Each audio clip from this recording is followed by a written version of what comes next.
Vamos a ir empezando esta jornada o seminario que hemos titulado Contra la Interpretación y la hemos titulado así un poco en honor al ensayito muy panfletario de Susan Sontag, un librito corto de Sontag. No me he preparado una presentación muy al uso, así que voy a contar muy brevemente cómo se nos ocurrió esta especie de ciclo y cómo hemos llegado hasta aquí.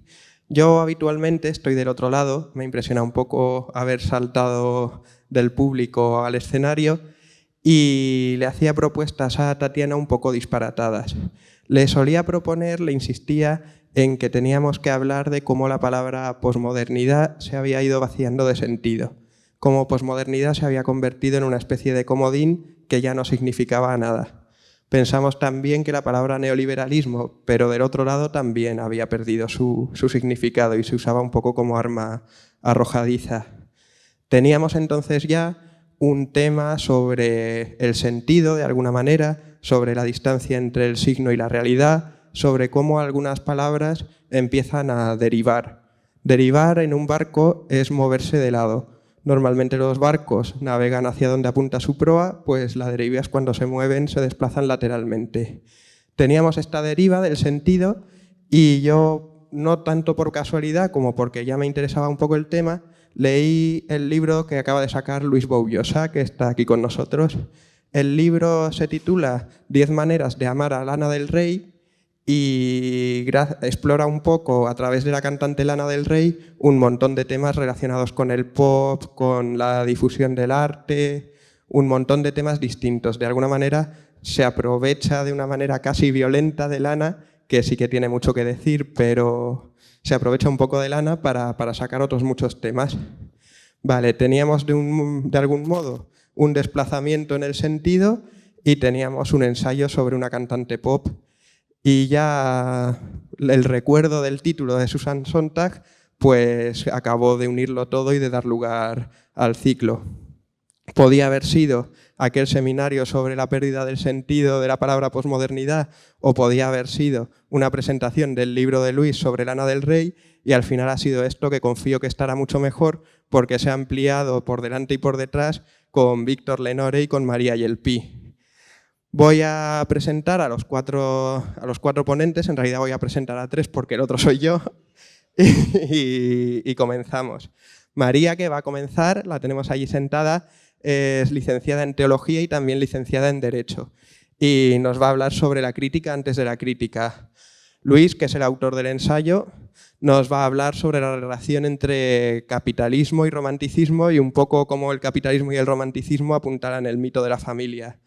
Yo haré lo que pueda, hablando del tema central, contra la interpretación, y Víctor Lenore nos va a hablar más de música urbana y de la difusión de esta música. Víctor tiene más experiencia como periodista musical. Nada, lo último que voy a decir para ya dejar de restar tiempo a los ponentes es que agradezco mucho al CNDEAC que estar aquí, también a Tatiana, que es la que me ha dado esta oportunidad y ha venido heroicamente, viene a ser una espectadora heroica. Le tengo que dar las gracias también a Lope, que van a hacer cargado de teoría, y a Javier Castro y a Rocío y a todos los trabajadores del CNDEAC que han facilitado mucho las cosas. Buenas tardes, gracias a todos por venir, gracias al CNDEAC y gracias a Enrique, sobre todo, que ha tenido la gentileza de leerse mi último libro y ver algo interesante en él. Y bueno, me ha parecido fascinante la ponencia anterior y sobre todo ver que algunos de los problemas de la interpretación y por tanto de la crítica son eternos, otros no. Y mi intervención es, digamos, desde el ángulo completamente distinto, porque no soy nada académico en este sentido, aunque sí he practicado pues, en los últimos 20 años la interpretación y la crítica. Y es un placer bastante extraño estar en Murcia, porque fue aquí, digamos, no donde empezó mi vocación a este respecto, pero donde empezó a dar frutos más o menos plausibles hace, no sé, en 2004 2005, cuando estuve trabajando aquí, en el cuadernillo que tenía La Razón en aquella época, teóricamente haciendo cultura y en realidad haciendo de todo. Y lo digo porque fue una época en la que, bueno, hubo varios factores que que apuntaron a que yo podía hacer una serie de cosas que luego he desarrollado y que han llegado hasta hoy, hasta este libro, etcétera, etcétera. Una era que había hecho un máster de periodismo en el país, que me había inculcado un par de ideas sobre el tema que todavía respeto. Una, que lo único que uno tiene en este negocio es su propia firma, y luego un criterio de rigor, es decir, de búsqueda de la verdad. Otro, que yo estaba en aquel tiempo escribiendo, porque yo he sido sobre todo crítico musical, aunque últimamente intento ampliar mi campo, que había empezado a trabajar en la revista Ruta 66, que los que sigáis el elemento musical la recordaréis, y que lo había hecho gracias al padrinazgo, digamos, de Jaime Gonzalo, que es, yo creo, uno de los grandes escritores sobre música de este país, y que tenía una teoría de interpretación, por decirlo así, ya que estamos hablando de la interpretación, y eso es uno de los temas el tema transversal, digamos, de estas ponencias. Tenía una teoría de la interpretación y de la crítica muy personalista y muy vitalista, ¿no? Era un tipo que, bueno, y todavía la tiene, que hacía unas reseñas y unas crónicas en las cuales, si él tenía que involucrarse personalmente y ser parte de la narrativa o de la pseudoficción, que siempre es una crítica, pues lo hacía, ¿no? Dejaba que su ejercicio crítico estuviese muy permeado por la vida misma. Y entonces lo leías como quien lee aventuras. Y el tercer elemento es que mi estancia en Murcia, de hecho, fue bastante convulsa y tuvo cosas maravillosas y otras bastante problemáticas.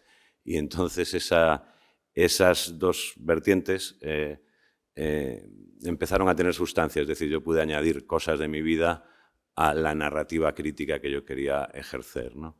Que creo que es algo necesario en un cierto momento.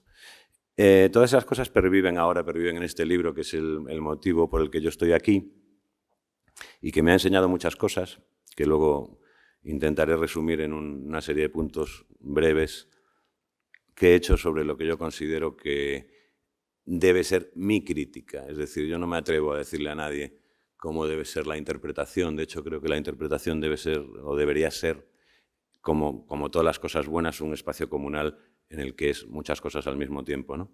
Y muchas cosas al mismo tiempo que se interrelacionan.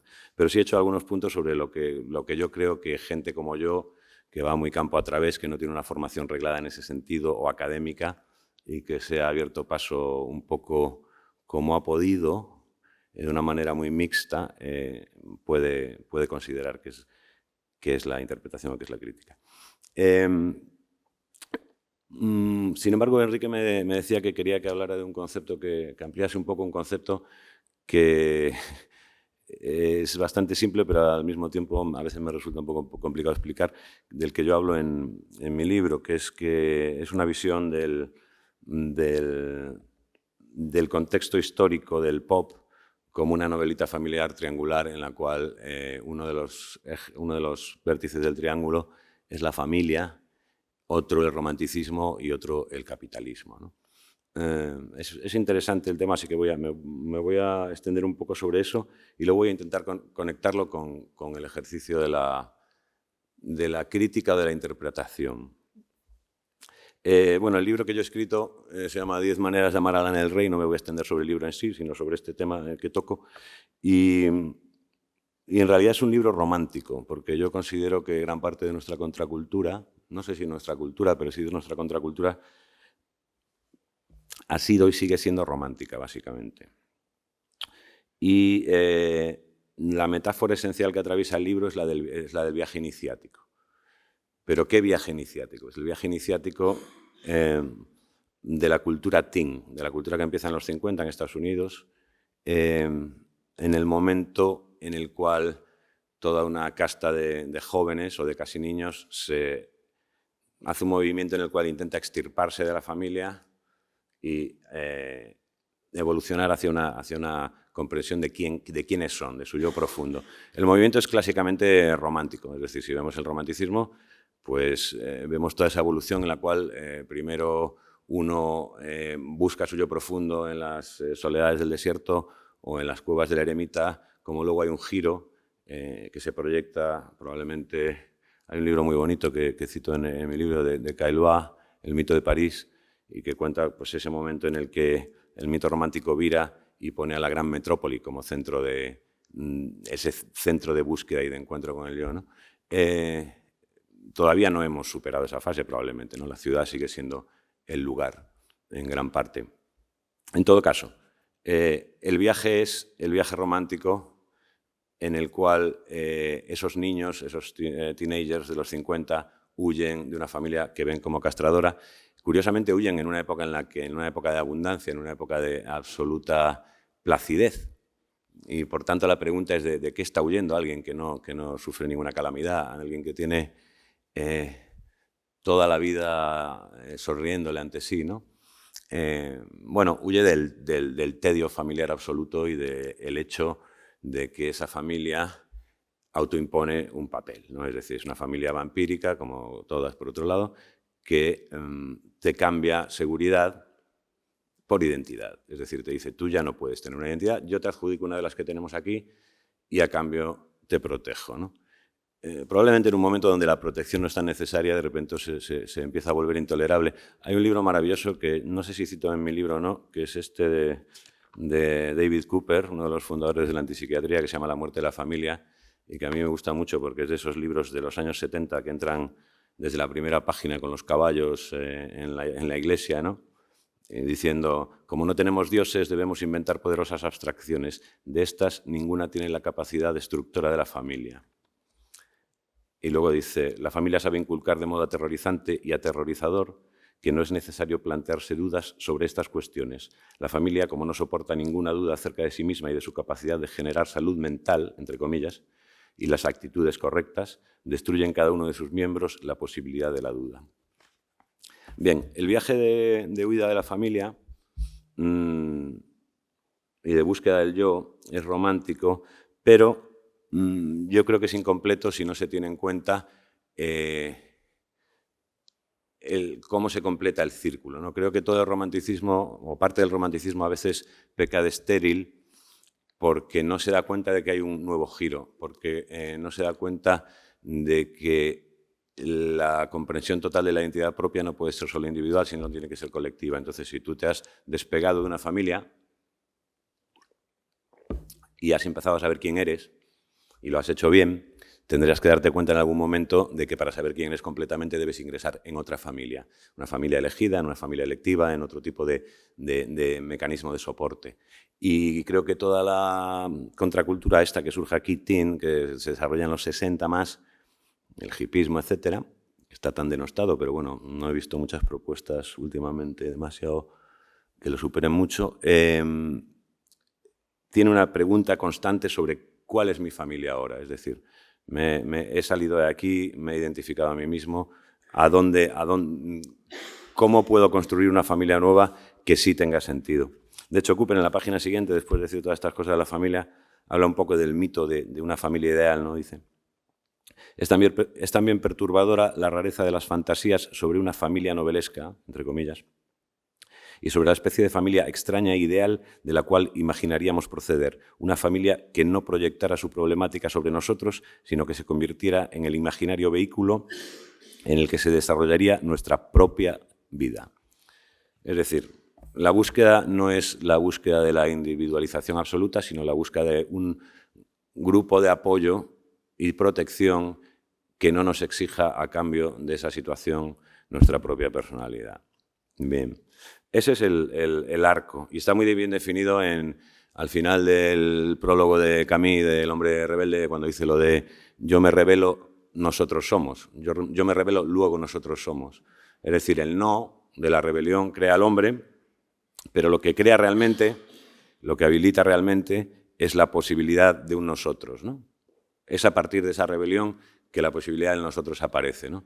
Ese es el arco completo. Bien, esa es la metáfora que atraviesa el libro.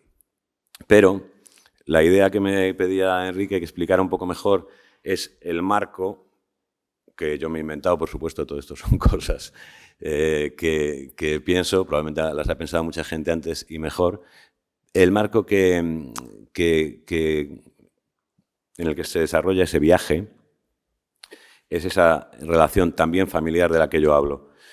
Yo veo toda esta época, hasta ahora, que ya hemos entrado en el final de ese paradigma, como una novela familiar triangular, un triángulo familiar, en el cual la madre es la familia, esta familia que define Cooper, que por otro lado estoy muy de acuerdo con él en que ha sido el modelo de cualquier elemento represor, ¿no? Es decir, el Estado, la policía secreta, cualquier cosa que te dé un poco de miedo es básicamente está hecha a imagen y semejanza de la familia, no tan perfecta. Y tiene 2 hijos, y uno es el romanticismo y otro es el capitalismo. Yo los veo como los 2 hijos porque considero que son las 2 corrientes más duraderas que tenemos, ¿no? Y creo que hay otras muchas corrientes muy interesantes, pero siempre se nutren de estas, ¿no? Y creo que nuestra contracultura, que es lo que a mí me interesa, la cultura que todavía está viva, la cultura que no es simplemente, digamos, investigación de lo muerto, sino que está en mutación, se nutre del romanticismo. Entonces, ¿qué pasa? Podríamos ver ambos polos como enemigos acérrimos, y en cierto modo lo son, pero en cierto modo son hermanos también, ¿no? Y uno le está dando cosas al otro y el otro le está dando cosas al uno, y el momento absoluto de esa relación de odio y de simbiosis al tiempo es el pop, ¿no? Que es un momento en el cual una cosa puede ser romántica y no ser pop, o puede ser capitalista y no ser pop, pero si es pop, es siempre romántica y capitalista. Es decir, lleva esa visión de huida y de búsqueda de sí mismo, que es romántica, pero la monta sobre la hipertecnología que se empieza a desarrollar a partir de los 50 de manera cada vez más rápida y que hace que tu mensaje romántico esté en todas las pantallas del mundo y entonces se convierte en una cosa extraordinariamente ambigua porque ¿qué está sucediendo? ¿Estás luchando por una liberación? ¿Estás haciendo caja? ¿Qué está pasando, ¿no? A su vez, el capitalismo entiende, el hermano capitalista, digamos, veámoslo como personajes, entiende perfectamente lo que está pasando de manera preclara y entonces empieza a vender ese mensaje romántico. ¿A quién se lo vende?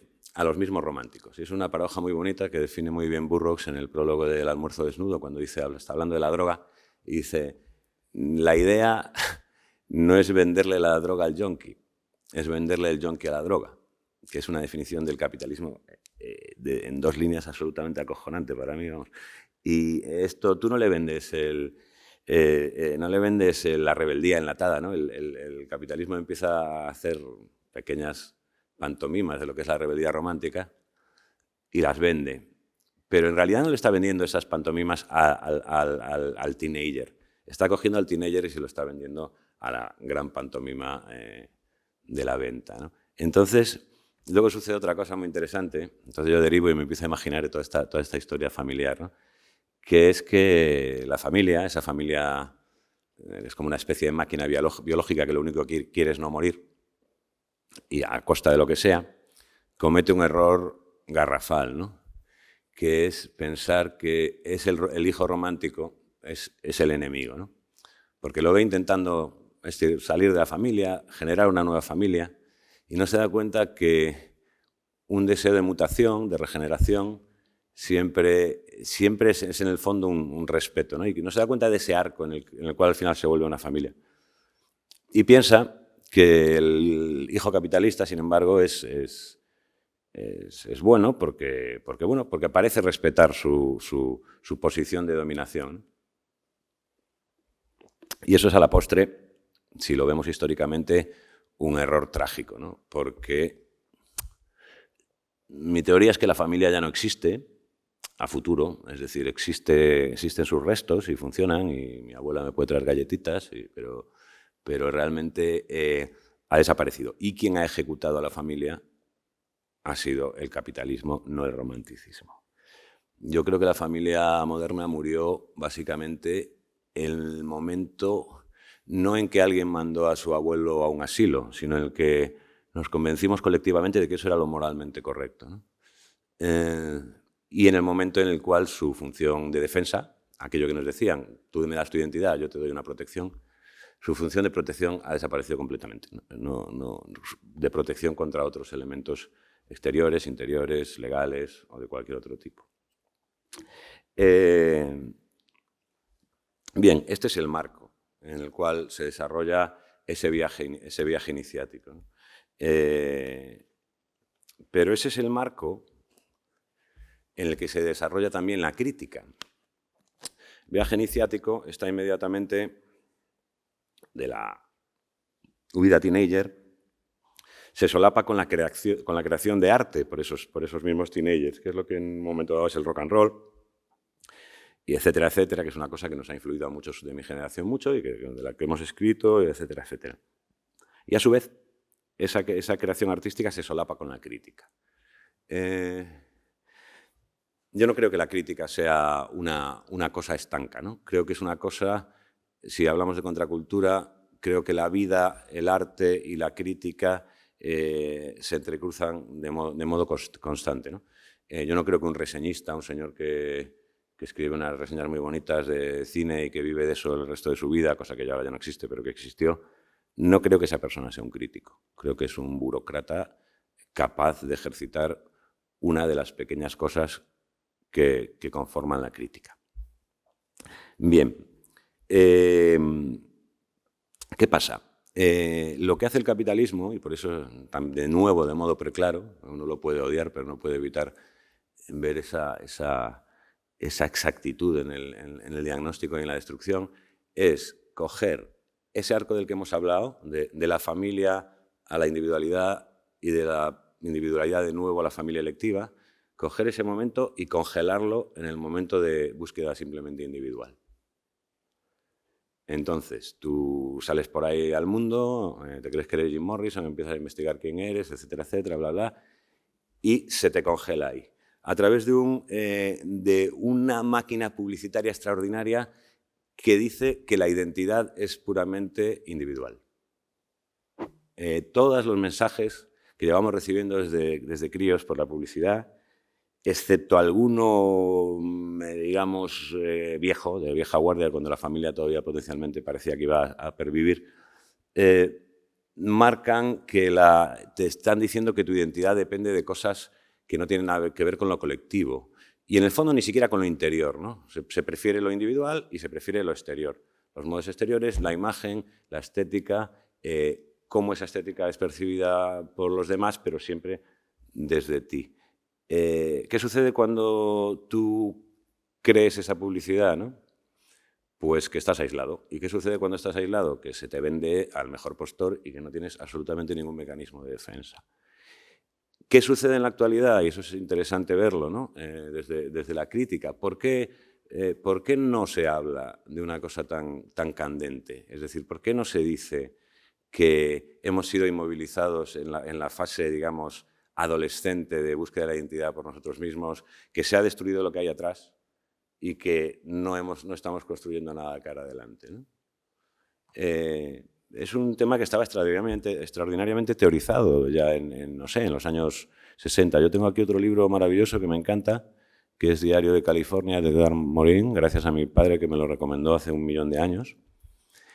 Edgar Morin, que está vivo todavía, creo que tiene 102 años o algo así, era un francés que llega a California, ya era un tío mayor, reconocido, y lo invitan al Salk Institute a California en el 68. Y claro, el tío viene pues con su marxismo-leninismo y su europeísmo y sus historias y cae en Los Ángeles en el 68 y literalmente le explota la puta cabeza. O sea, el tío es un libro sobre la felicidad, es un libro increíble, son notas, pero él tiene una constante pregunta de ¿qué está pasando con todos estos intentos de vivir fuera del sistema? ¿Qué está pasando con todos estos intentos de la familia nueva? ¿Cómo son viables económicamente? ¿Cómo se sostienen? Y entonces es un libro muy agridulce, porque es el momento de esplendor, pero también justo el momento antes de la caída de todos estos sueños contraculturales, ¿no? Y él también apunta una cosa que, bueno, se da por entendido en todo esto que estamos hablando, pero todos estos héroes contraculturales de los que la crítica se ocupa pertenecen esencialmente a la burguesía occidental, ¿no? Tiene una frase muy bonita que ahora no la he encontrado, pero está por aquí, que dice, bueno, sí, son hijos de ricos o son hijos de burgueses y cuando saltan al vacío llevan un paracaídas, pero algunos no lo abren y se estrellan contra el suelo, ¿no? Entonces habla de un momento en el cual la militancia contracultural, vinieras de donde vinieras, todavía no era una simple diletancia o una simple pose. Bien, este es el cuadro que quería, Enrique, que yo explicara un poco más. ¿Qué pasa? ¿Qué tiene que ver esto con la crítica? que lo mismo que se ha hecho con el arte, es decir, y con la vida, que es congelarla en el paso de familia a familia, congelarla en el momento egotista de la identificación personal, se ha hecho con la crítica. Es decir, no se ha permitido que la crítica se formule del mismo modo que el arte y del mismo modo que la vida, según la idea de Camus, de yo me revelo, luego nosotros somos. Y se ha parcelado, se ha convertido en un mecanismo egoísta y se ha convertido en un montón de castillitos donde la gente, cree que ejercer la crítica es hacer una reseña, cuando desde mi punto de vista ejercer la crítica es acompañar a la vida y acompañar al arte, que per se es una crítica de la vida, con una segunda crítica que la amplía, ¿no? Yo tengo una idea en este mismo libro mío, que es que la ficción no tiene nada que ver con la mentira, obviamente, pero hay gente que eso no lo entiende, que la ficción es una ampliación de la realidad, ¿no? Y la canción pop es una forma de ficción que amplía tu realidad. Y la amplía de verdad, influye en tu realidad de forma absoluta, ¿no? Y creo que la crítica, a su vez, puede ser una reampliación de eso, es decir, una ampliación del elemento artístico. Utilizar la palabra ficción es difícil, ¿no? Si tú dices la crítica es ficción, te pueden mirar como diciendo, entonces no lo estás haciendo en serio o qué. Pero yo creo que la crítica es ficción. Creo que la ficción es una de las es uno de los elementos vertebrales del ser humano. Es decir, somos en un altísimo porcentaje ficción. Todo lo que hacemos deviene de la ficción de quienes creemos que somos nosotros mismos, y que eso pueda afectar a la vida más o menos depende de nosotros. Entonces, tengo unos pequeños puntos, no quiero extenderme demasiado porque me enrollo como una persiana, pero unos pequeños puntos sobre lo que yo creo que gente como yo puede aportar a esa ficción que es la interpretación, esa ficción benéfica, esa ficción ampliadora de realidades, y observando lo que yo he hecho o cómo he llegado a escribir este libro. Si alguno lo tiene o lo lee en algún momento, es un libro efectivamente muy campo a través, porque yo soy así, porque cojo de muchos sitios, no tengo quizá una profundidad en todas las materias que toco, pero gusto de interconectarlas, y es un libro muy libre, en el que me he permitido ser incluso un poco poético a veces, un libro muy arborescente, muy digresivo, con notas al pie, y muy abierto, ¿no? Entonces, yo era francamente un libro que no sabía cómo iba a entender la gente, y me ha sorprendido que mucha gente tenga una buena reacción. Pero me ha explicado algunas cosas. Es decir, yo probablemente he aplicado inconscientemente algunas de las cosas que había aprendido sobre la interpretación o sobre la crítica, pero es después de hecho que yo he sacado algunas pequeñas conclusiones sobre lo que yo creo que yo puedo hacer como crítico para añadir a lo que otros hagan, ¿no? Una es esa, que yo considero que la crítica es una ficción, una ampliación imaginativa de la realidad con efectos sobre la realidad misma, ¿no? Otra es que creo que cuando uno ya ha madurado, ¿no?, y ha pasado por toda esa fase egoísta, y me parece muy interesante, en lugar de hablar, sobre todo en esta época tecnológica, en lugar de ejercer la interpretación o la crítica sobre aquello que se conoce y se controla, es mucho más interesante escribir sobre aquello que se desconoce. Es decir, hacer al mismo tiempo interpretación e investigación, digamos. Yo cuando empecé a pensar en escribir un libro sobre Lana del Rey, que no es solo sobre Lana del Rey, pero también es sobre Lana del Rey, que me parece un icono que ejemplifica muy bien todas estas cosas de las que estamos hablando, en realidad yo no tenía ni puta idea. Sí tenía algo de idea de ella porque tenía los discos y me interesaba, pero ni del contexto, ni de ciertos tejemanejes del mundo pop, del mainstream grande en el que ella se mueve. Desconocía un montón de cosas.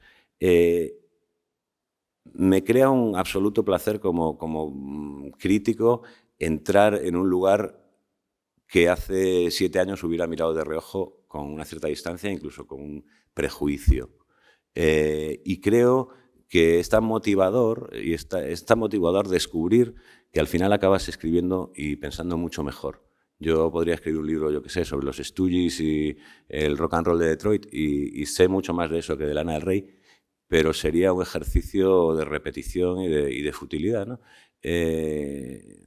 Y ya está hecho, además, ¿no? Tercero, creo que la interpretación y la crítica deben funcionar, en mi caso, repito, estoy diciendo creo que esto tiene que ser que, pero yo no hablo de los demás, hablo de creo que puede funcionar en algunos casos y en el mío funciona, haciendo una técnica mixta que vaya más allá de lo simplemente estilístico, ¿no? Rompiendo el canon básico de cómo se supone que son las cosas, ¿no? Por ejemplo, yo creo que en la época de la tecnología actual, es absurdo, por ejemplo, hacer, yo qué sé, biografías. Las biografías me parecen un atraso, básicamente. Quería decir una cosa, que están unidos, el punto anterior, lo de que me gusta hablar sobre lo que no conozco, y esto de la técnica mixta. Creo que antiguamente, y era lógico, por la ausencia de dato, por la ausencia de un dato tan potente como tenemos ahora, que alguien buscase datos que eran pocos, estaban escondidos y eran muy precisos, y entonces tú acumularas todo eso como si fueras Gollum, y luego desde encima de la torre dijeras, bueno, yo tengo todos los datos y ahora os los voy a ir dando, os voy a comunicar esta sabiduría a vosotros, pobres mortales, porque yo soy el crítico y tal. Yo creo que ahora lo interesante es justo lo contrario. El dato está a mano, y lo interesante es, con ese dato que es democrático, común y que tiene hasta mi madre, yo consiga trazar una serie de conexiones iluminadoras o interesantes, ¿no? Creo que se acabó la época de acaparar y es más bien la desde un modelo igualitario, ver quién te aporta una cosa que te dice algo, ¿no?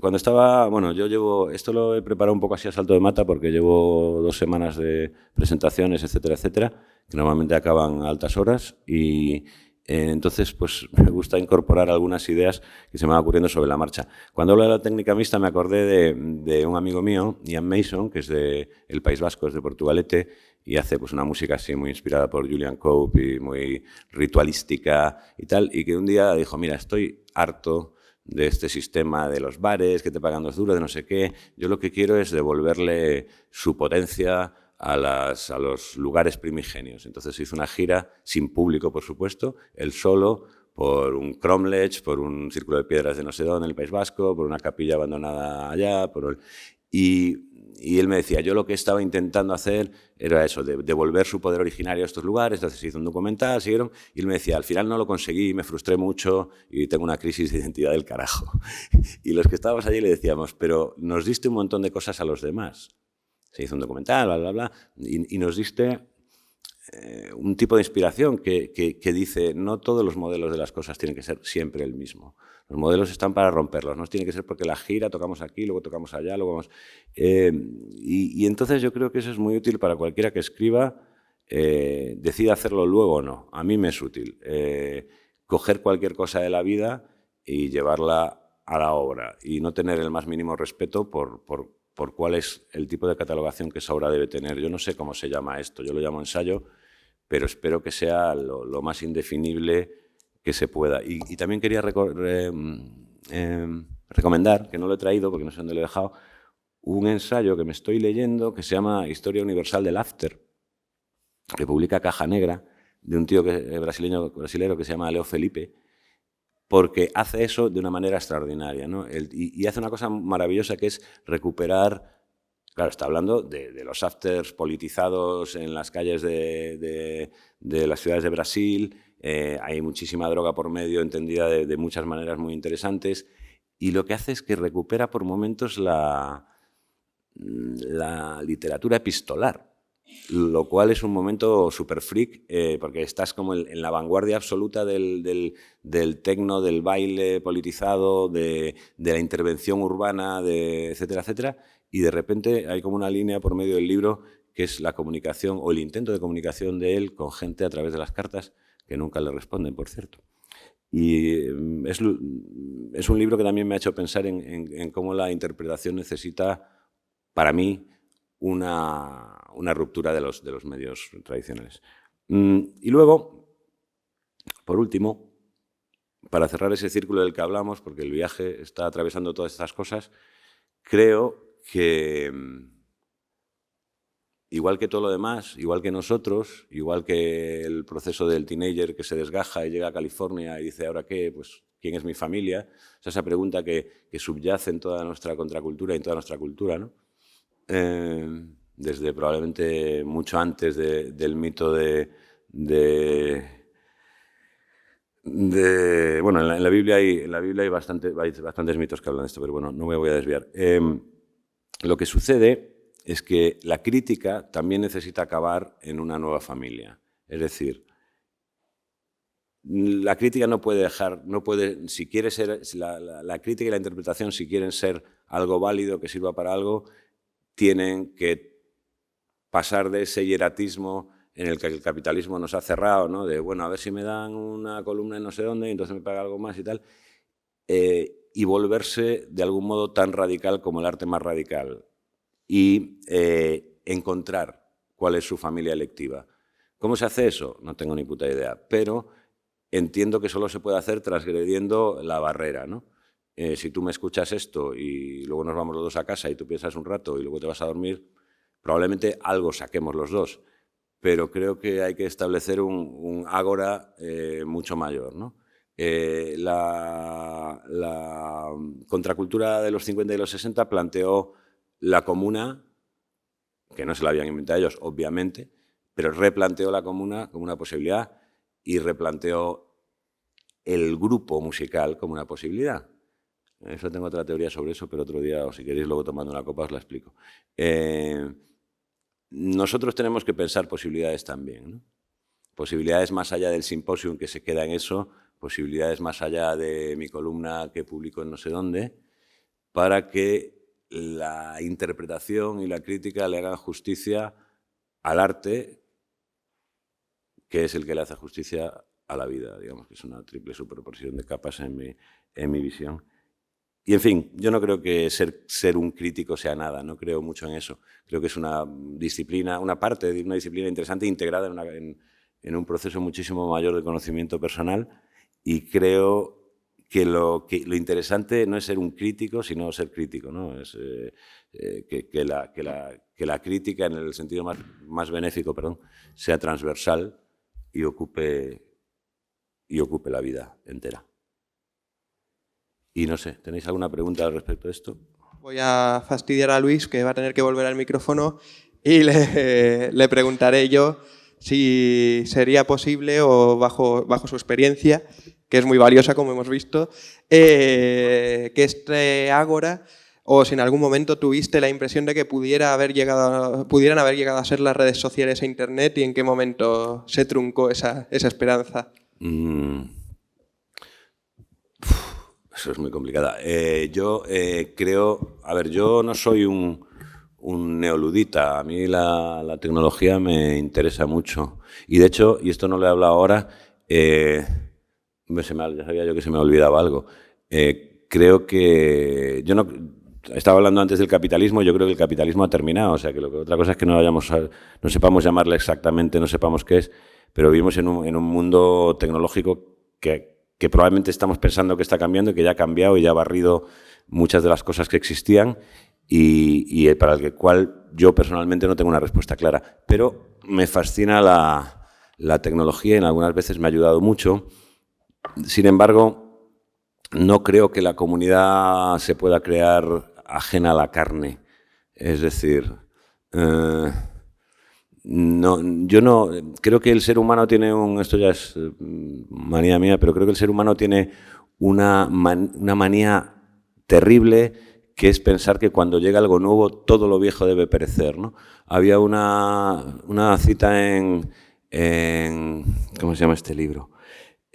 Ahora os lo diré. El de Powell y Vergel, El retorno de los brujos, que es un libro muy discutible en muchas cosas, pero decía, el siglo de las luces ha puesto una luz tan fuerte, estoy parafraseando, sobre el presente, que todo el pasado ha quedado en la oscuridad, ¿no?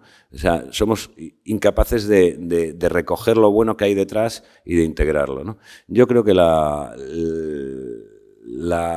no solo la contracultura, sino la articulación de ágoras, como tú has dicho, tiene que empezar cara a cara y luego utilizar los mecanismos que procedan. Y, de hecho, creo que es un momento muy interesante para reactivar la idea misma de la comuna. Es decir, yo creo que es una idea absolutamente factible. Y ahí va otra historia que no he contado tampoco porque no sabía si me estaba pasando de tiempo o no, que es cómo el mecanismo publicitario del capitalismo para convertir algo en bueno o en malo, ¿no? Tú estás planteando un montón de familias nuevas, de posibilidades nuevas, de agrupaciones nuevas en los años 60 y tal, entonces llega el amiguete Charlie Manson, ¿no? Que le da por llamarle a su pandilla de tarados la familia y mata a una gente. Bien. ¿Qué haces? 10 millones de documentales, 400 películas y un machaque absoluto para que todo el mundo piense que la familia alternativa que esos putos hippies de mierda estaban proponiendo era esto, ¿no? Pero tú eres Crash, compras el Dial House, que es una comuna establecida por el 80 más o menos, ya funcionaba antes, creas una comuna libertaria abierta que dura 42 años y está viva, y hay un fulano que hace un documental y ya está, ¿no? Entonces, el poder publicitario de convertir una cosa en símbolo y quitar totalmente la discusión de si esto puede funcionar o no puede funcionar, cuando claramente puede funcionar, es muy, muy, muy heavy, ¿no? Y es una cosa que la gente de la cultura debería tener en cuenta, ¿no? Y debería decir, oye, igual el 17º documental sobre por qué Sharon Tate murió o no, nos da igual, esa no es la discusión, ¿no? Eso es una discusión efectivamente pop, pero vacía. Vale, pues nada, si alguno de vosotros quiere comenzar, yo creo que igual Luis por alusiones. La familia. Bueno, yo cuando hablaba de lo de la familia antes simplemente intentaba retratar un momento histórico, ¿no? Y de hecho creo que toda mi discusión mi argumentación era a favor de una colectividad, ¿no? Lo que pasa es una colectividad elegida, no una colectividad impuesta. Y históricamente es cierto que hay momentos en los que hay colectivos que consideraron que la familia era una imposición intolerable o como se quiera ver. O sea, yo no estaba exactamente poniendo mi experiencia del todo. En parte sí. Es decir, yo creo que tú puedes ver la familia como un cosmos de cosas, ¿no? Como una parte de protección, como una parte de amor, como una parte de tiranía, como una parte de imposición, y demonizarla absolutamente sería tanto como glorificarla totalmente, ¿no? El rito de paso clásico de la adolescencia es la extracción del ser de la familia, el ingreso en otro colectivo, ¿no? Eso da igual que seas espartano y te manden a la milicia a los 12 años o que seas, en fin, vivas en otro sitio donde el rito de paso es distinto. Y luego de eso se vuelve o no se vuelve, no lo sé. Yo tengo una familia maravillosa y fuerte y establecida, pero veo el proceso de desestructuración progresiva por las meras circunstancias económicas, lo cual no quiere decir que pueda estar de acuerdo en que la familia debe volver a ser un centro neurálgico de la discusión, pero no la familia impuesta, sino la familia elegida. O sea, yo creo en la familia extendida. O sea, creo que tú y yo podemos discutir, pero como familia de la crítica, por ejemplo, podemos estar en el mismo lugar, ¿no? Y lo del papi sexual como católico me ha sorprendido mucho, porque si nos tiramos a Sófocles y a Edipo Rey y a Electra, pues nos vamos un poquito antes. Pero vamos. No, a ver, yo creo que es una visión esta que dices, la familia elegida, tremendamente neoliberal, ¿no? Porque en el fondo nos molesta que haya vínculos sociales que no elegimos nosotros, que el consumo es escoger todo lo que hace, tus vínculos, Hay una frase en The Wire, que es una serie anglosajona, que decía, lo que más nos marca son las cosas que no elegimos, el barrio, la nación, la familia. Y eso es lo que el progresismo anglosajón o globalista o así, es lo que nos dice, no, tú no tienes por qué tener ningún vínculo que no hayas elegido tú. ¿Tu familia no te gusta? Pues escoge otra. ¿Tu barrio no te gusta? Pues te mueves 20 veces hasta que te guste uno. ¿Tu país? No, las banderas son un trapo. Tú eres un ciudadano del mundo, tal. Lo que quieren hacer es convertir el planeta en un espacio de turboconsumo donde ninguna relación que tú no elijas tenga relevancia, cuando históricamente han sido las más relevantes. Por ejemplo, tú dices, las comunas pueden funcionar perfectamente ya, pero de hecho, el hecho es que no han funcionado. Cuando hubo la crisis de 2008 y se empobrece pues Occidente, muy especialmente España, lo que salva de la pobreza a millones de personas es la solidaridad interfamiliar, no la creación de comunas en las Alpujarras. Entonces, quiero decir, más allá de la posición que tengamos cada uno, lo que hay que valorar y lo que hay que, yo qué sé, que analizar son las instituciones que funcionan y que han funcionado durante siglos, no las que, equivocadamente o no, creamos que pueden funcionar. O sea, es mucho más sensato agarrarse a lo que funciona que a lo que cualquiera de nosotros pensemos que puede funcionar. Bueno, hablaba con María antes de lo de las comunas, o sea, que puede contestarte ella, quizá, porque tampoco es una invención exactamente moderna. A ver, yo creo que evidentemente no son excluyentes, es decir, tú puedes pertenecer a varias comunidades a la vez. Otra cosa es donde duermes habitualmente, evidentemente no puedes estar en 2 sitios, ¿no? Como aquella noticia, ¿no? Que había un gato que tenía, ¿no? que iba a 2 casas pensando en cada casa que era su gato, ¿no? Esto normalmente no se da, evidentemente, pero sí que es verdad que siempre ha habido comunidades, una vez un sujeto se desprende de su familia, desde los cenobios hasta cualquier... en la cultura hindú, por ejemplo, ¿no? Cualquier asceta que era considerado entre sus iguales como de repente el maestro, ¿no? Y era seguido, tal. Evidentemente que se han dado, ¿no? Otra cosa es que redefinamos, por ejemplo, la familia, ¿no? En cada época y en cada contexto cultural la familia se puede redefinir. ¿Qué es ese núcleo? Luego, por otro lado, yo lo que sí que entiendo es que no hay una libertad para elegir o para decir esto, la familia impuesta. Es que hay cosas que no son elección personal, ¿no? Es verdad que siempre te puedes mover, ¿no? Pero tu contexto cultural, tu posición social, tu posición económica te está marcando ahí muchísimo. Porque de hecho tú no te puedes marchar de casa, que es lo que le pasa ahora a los jóvenes, porque no tienes medios para ponerte por tu cuenta. ¿Cuál es la opción? Irte de Ocupa, por ejemplo, no todo el mundo quiere arriesgarse a eso, ¿no? O irte con los amigos, pues no todo el mundo se lo puede pagar, ¿no? Un piso compartido de estudiantes, ¿no? Por lo tanto, ahí hay unas condiciones que es que esto de, ¿no? de ser libre para... ¿no? emanciparte de esto que te viene dado, cuando en realidad pues, muchas condiciones no te vienen dadas. Pero bueno, yo lo que quería decir sobre todo esto, que no son excluyentes del todo, ¿no? Y es lo que te decía, siempre cabe el retorno, ¿no? Pero sí que es cierto que, no lo sé, quizá se da más que la familia nuclear, digámoslo así, es un sitio que siempre es más posible el retorno, quizá, ¿no? No otras comunidades que se han dado. No lo sé, yo conozco mucha más gente que ha vuelto a su casa, a su familia, a su madre que le dé el tupper, que no al piso Ocupa, por ejemplo, ¿no? Que cuando sales de ahí es más difícil, quizá porque has salido en otras circunstancias. Un rebote, por ejemplo, si tú te rebotas con la familia, tampoco hace falta, ¿no? Categorizar, pero no lo sé, yo conozco mucha más gente, ¿no? Que ha vuelto a su casa después de un gran rebote. Después... No, es que cuando hablaba de la familia tampoco implicaba una necesaria aniquilación de la familia. Es decir, la familia de sangre, está el dicho ese de la sangre más espesa que el agua, ¿no? Es indudable que está ahí.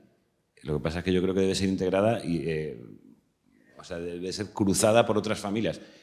No quiere decir que tengas que negarla, destruirla y reducirla a cenizas. Ahora bien, lo que me preguntabas tú de esto que decía yo, de que ha sido el modelo sobre el que se han creado otros modelos de control, pues lo ha sido porque además es un modelo de control extraordinariamente perfecto.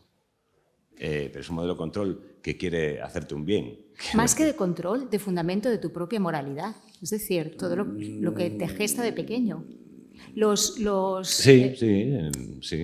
Pero esa moralidad necesita un contraste luego con el mundo, es decir, una extracción de la familia, un contraste, una vuelta probablemente y una puesta en común. Que la familia, no sé si siempre está dispuesta. La familia siempre te va a acoger, otra cosa es que te vaya a escuchar. No siempre te va a acoger, yo creo que hay familias que no va a acoger. Es decir, que esto de idealizar, no, la familia siempre te va a perdonar, aunque le hayas robado y tal. Pues no, hay familias que no, evidentemente. Pero de la misma manera que los espartanos, ¿no? De pequeños les decían que robar estaba bien porque era competitivo, ¿no? O sea, la agoge espartana les incitaba a que robaran al vecino, ¿no? Porque así se espabilaban, ¿no? Y se podían construir... Esto es lo que yo voy, ¿no? O sea, esta construcción moral que tú tienes es la que te forma la primera familia que tienes. Sea del tipo que sea, que puede ser monoparental, puede ser un acogimiento, puede ser, pues estás en casa de acogida, pero esta primera formación es la que te condiciona muchas veces. Yo estaba ahora pensando si en toda esta discusión no habrá digamos, una pugna, una lucha entre dos pasados que yo no tengo recursos para saber si son dos pasados más o menos imaginarios o no, dos pasados anteriores al proceso de normativización, al proceso de asimilación que fue la modernidad, que es precisamente de lo que ha hablado María antes, y de alguna manera las dos propuestas, los dos pasados, no sé si imaginados o que queremos recuperar, que las dos posturas quieren recuperar, sería por un lado el que propone una izquierda, por usar un término paródico que viene mal, pero más disolvente. Paul Preciado, por ejemplo, filósofos muy en la cresta de la contemporaneidad, ellos creen hablar de un mundo previo a la modernidad en el que, por ejemplo, se fijan mucho en las ontologías amerindias, en las tribus amazónicas que podrían ser modelos cercanos a la comuna y a partir de ahí. Y luego igual hay otro pasado de una izquierda más cristiana o tal, también previo a la modernidad, en que la familia no estaba tan directamente relacionada con la herencia y la acumulación de capital. Entonces no sé si estamos todos en el fondo nostálgicos de mundos previos a la modernidad. A ver, una cosa, está Paul Preciado que dices, perdona, que es que no sé, pero reivindica como el pasado amerindio, Paul Preciado y todas estas cosas. Bueno, muchos pensadores que hablan también de antropoceno y demás ahora están... Sí, bueno, sí. También con los zapatistas, a mí me parece esto como bastante cínico, ¿no? Quiero decir, por ejemplo... Pero bueno, ya pensadores como Paul Preciado se pasan la vida en una zona VIP, que es de un museo de arte contemporáneo en París, a otro en Nueva York, a otro en Boston, están en un ambiente turbocapitalista y eso solo lo pueden reivindicar como estética. Tú has citado antes a Pasolini. Lo que explica Pasolini es que la sociedad de consumo ha sido un holocausto cultural que ha acabado con todos los vínculos, él lo explica en Italia, ¿no? Con todos los vínculos de la clase de los de abajo en Italia y que eso no tiene vuelta atrás. Entonces solo se tiene una vuelta atrás como estética. Yo creo que la gente, que la división ahora que hay, más que una izquierda o tal, es como gente que está comodísima con la sociedad de consumo y con los elementos de distinción que tiene y gente que está incómoda y que busca alternativas. Igual, yo creo que las dos posiciones son críticas con la posición de consumo, con la sociedad de consumo, perdón. No sé si se os ocurre.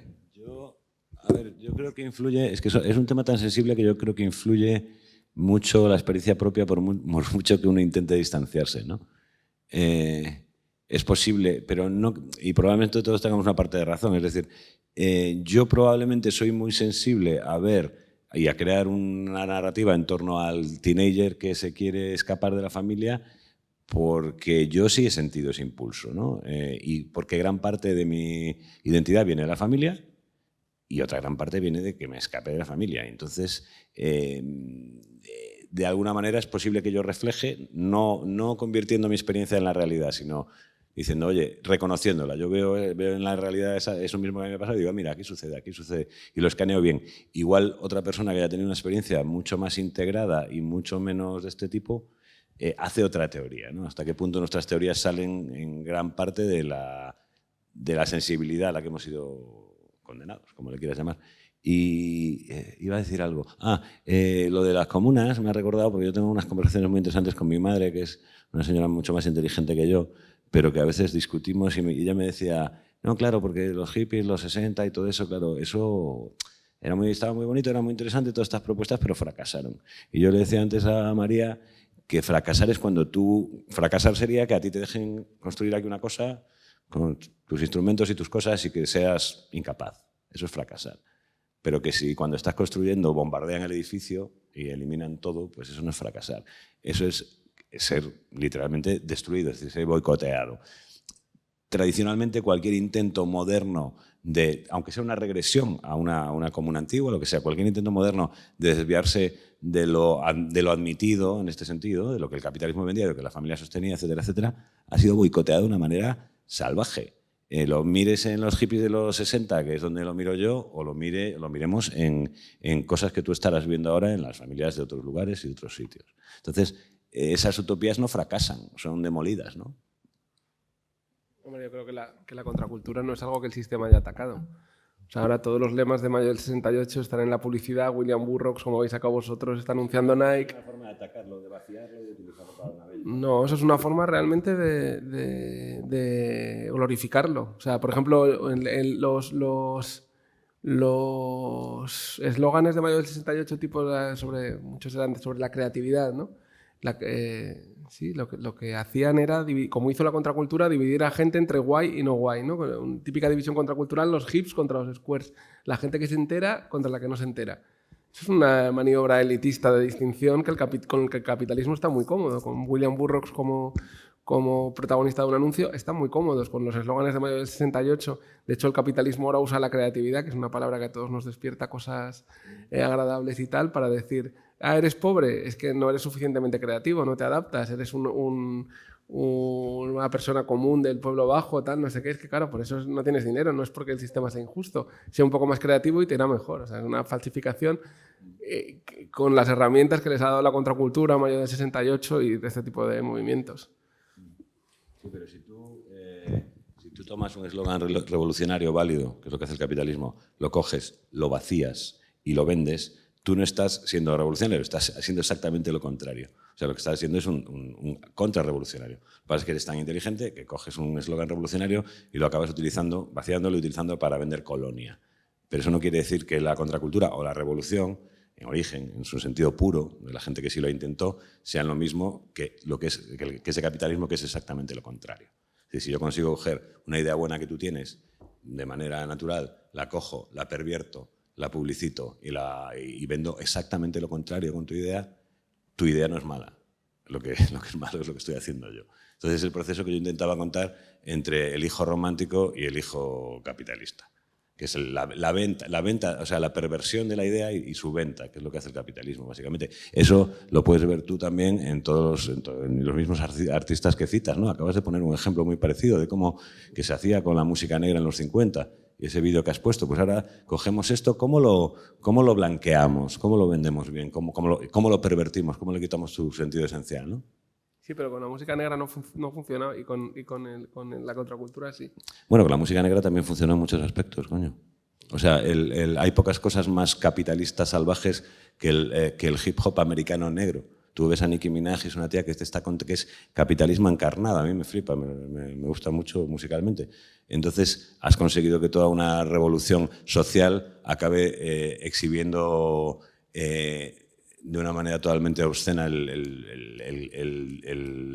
la nada capitalista, ¿no? Eso sí, ha sido así. Todavía no ha sido no sé si ha sucedido ya con el reggaetón o no, porque no estoy a pie de cancha, pero... Estaba yo acordándome de una teoría que sigue igual un poquito la opuesta a lo que estamos asumiendo ahora, que es que el capitalismo coge las cosas y las vuelve del revés o no. Bueno, esta era la discusión. Y no sé qué teórico marxista decía, con estas intrincadas reflexiones sobre la mercancía en un sentido de Marx, que lo que le pasa al capitalismo es que la mercancía siempre es promiscua y se desborda. Eso que llaman el fetichismo de la mercancía, que por cierto yo no conozco en detalle y invito a leer a Clara Ramas, que es la que lo ha estudiado. Bueno, sería más o menos que, aunque el capitalismo sea conservador, su propio sistema, esa especie de fantasmalidad que tiene dentro, según Marx, insisto, haría que las cosas funcionaran un poco por su cuenta y que las cosas se desbordaran, y este sería, se me ocurre, el mecanismo de la viralidad, de cómo algunas cosas que aparentemente no tienen un sentido cobran otro, empiezan a extenderse, funcionan como un virus, y no es tanto que el capitalismo se lo apropie, sino que las cosas bajo el capitalismo a veces cobran vida. No sé si a alguno se ocurre seguir. María, que ha leído a muchos rusos, más que nosotros. Bueno, yo quería, con respecto a la discusión anterior, perdón, porque voy a hacer un pequeño inciso, yo creo que sí que sigue habiendo vida comunitaria. Lo que pasa es que en otras formas. Por ejemplo, un piso de ocupas es vida comunitaria. Un monasterio con monjitas de clausura es vida comunitaria. O sea, esto siempre ha existido y yo creo que no va a dejar de existir. Eso, bueno. Respecto de la viralidad, pues no sé qué decirte. Voy a esperar que otros se pronuncien. El capitalismo ahora ya no es reaccionario, ahora es revolucionario. Por eso ahora la posición de resistencia cada vez es más reaccionaria, más conservadora. El conservadurismo y ser reaccionario ahora es una estrategia de oposición que cada vez toma más gente, en mi opinión. Claro, esta es una opinión subjetiva. Sí, no sé, yo antes lo apunté, yo no sabría realmente, yo soy muy malo viendo cosas. Me gusta analizar cosas que ya han sucedido, cuando predigo algo soy un desastre.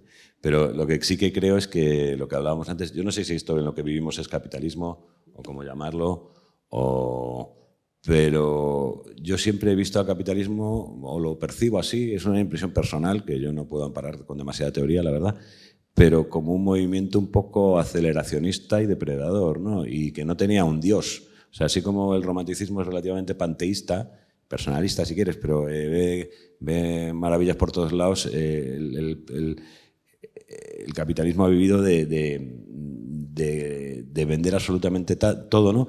Y creo que se ha desprendido de los pocos mitos que tenía. No creo que incluso el mito del dinero, o sea, en el mundo del dato, donde el dato es el poder, creo que los pocos asideros centrales que tenía el capitalismo están como desapareciendo, ¿no? Y que es una máquina que funciona sin necesidad de un centro simbólico. Esa es la impresión que me da, pero claro, esto es totalmente una impresión personal. Bueno, yo creo que es cierto que la minería de datos es lo que está, ¿no?, moviendo el mundo hoy en día, pero en el fondo es por el consumo. Es decir, ¿por qué nos interesan los datos? Porque Amazon evidentemente sabe lo que yo quiero antes de que, ¿no?, de que ni siquiera yo me dé cuenta, ¿no? Pero yo creo que el problema principal muchas veces es que asociamos al objeto con un valor, ¿no? O sea, esto es lo que hemos perdido quizá, ¿no? La cuestión de la simbología. ¿Sobre qué aplicamos el símbolo? Y lo aplicamos hoy en día sobre los objetos de consumo. No es lo mismo tener un Mac que un Lenovo, no es lo mismo tener, ¿no?, un iPhone que un... ¿Por qué? Porque te da un estatus, ¿no? No es lo mismo llevar unas Bambas del mercadillo que llevar... Eso digamos que tenemos la idea de que nos está condicionando o nos está configurando más que condicionando, ¿no? Por lo tanto, el objeto, ¿no?, es mi señal identitaria y, por lo tanto, cómo me muestro. Y eso es lo que va cambiando constantemente, ¿no? Porque, claro, evidentemente hay un interés, ¿no? Un interés que no es alguien interesado, sino el interés de todo el mundo, ¿no?, para que esto corra rápido. Bueno, no sé si alguien desde la grada quiere decir algo. ¿Alguien quiere hacer un alegato por el capitalismo, que al final está siendo el gran enemigo?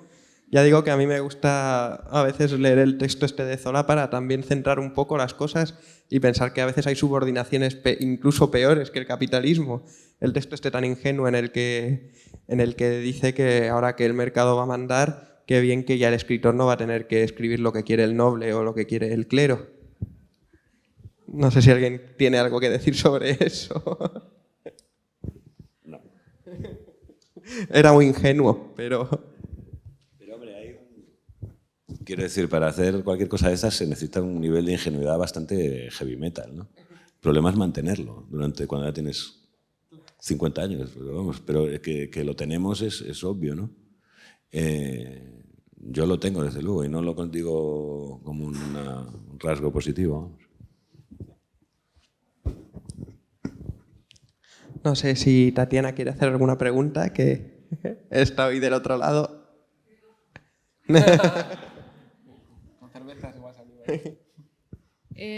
Ahora me siento casi mal, pero es que tengo una cosa que añadir desde que hablaste de Young Beef. Sí. Y lo comparaste con Baudelaire. Solo quería destacar la cita de Samantha Hudson de que Gazowi era el Mecano de nuestra generación. Y creo que hay muchos ejemplos de eso, como el que tú has puesto. En particular, Gazowi me parece uno maravilloso. Y solo quería añadir eso, pero es que ahora mismo es como... O sea, eso se ha quedado en la cuneta. Sí. Me da hasta vergüenza. No, está muy bien, está muy bien. Siempre está bien mencionar a Zowie. Bueno, Luis quería... No, era una cosa que me había acordado de lo que decías tú antes, pero es que me cuesta pillarlo también como decías tú, pero cuando hablabas del significante y el significado y la brecha que hay ahí que llena el lector, o el que escucha o tal, me acordé de que hay un ensayo de Stevenson, que es el que cuenta cómo escribió La isla del tesoro, y cuenta que Long Silver, que es un personaje muy perfecto, está inspirado en su amigo Henley, que es el poeta que escribió Invictus, que era cojo además y nos faltaba una pierna, Y cuenta cómo le quita, dice, yo le quité todos los atributos morales, nobles y tal, y le dejé solo la energía y la audacia y tal. Y básicamente lo que cuenta, que es muy bonito, es cómo él deja mucho hueco en el personaje, y entonces como lector te obliga a llenarlo. Y yo un día estaba escribiendo sobre esto, porque estoy escribiendo una movida en la que aparece todo esto, y decía, joder, cada vez que veo un libro de la Isla del Tesoro ilustrado, que medio los colecciono, ninguna ilustración de Long John Silver me convence. Y no me convence porque creo que está tan bien hecho ese hueco que cada lector recrea, que lo tienes vivido en tu mente el que has creado tú, ¿no? Entonces, eso, en el momento que hablas de esa diferencia entre el significado, el mensaje y tal, la pregunta era si no crees que a veces esa distancia es una bendición, o sea, porque te permite un juego, ¿no? Sí, yo creo que eso es lo que permite que el texto respire muchas veces y lo que efectivamente convierte cada lectura, ya digo lectura en un sentido amplio también de una canción o algo así, en una experiencia única, singular, que no se puede transmitir, en fin. Y respecto a lo de las ilustraciones, a mí me pasó siendo adolescente o niño, que me sentí un poco indignado al ver a los actores que interpretaban Harry Potter. Me pareció muy violento que de pronto todo ese universo que yo ya había recreado en mi cabeza cobrara materialidad de esa manera concreta y no de la que yo había imaginado. Es una elaboración que hay en cualquier texto. En el caso del lector se ve más inmediatamente. En el caso del autor he insistido más con los ejemplos de Pierre Menard y de Aldo Moro, porque creo que no está tan claro, no es tan evidente. Pues nada, como esto en un principio iba a ser una presentación del libro de Luis, que fue creciendo, afortunadamente, Luis se ha traído unos cuantos libros para el que lo quiera comprar y lo quiera firmar. Es un libro que parece que va sobre Lana del Rey, pero en definitiva va también, como él ha dicho, sobre Lana del Rey, aparte de todo lo demás. Vamos a dejar unos cuantos por aquí y ya el que quiera que se acerque, y el que no, pues está invitado a venirse luego con nosotros, que supongo que iremos al Pacoche, como es habitual. Todavía no es patrocinador, pero se acerca.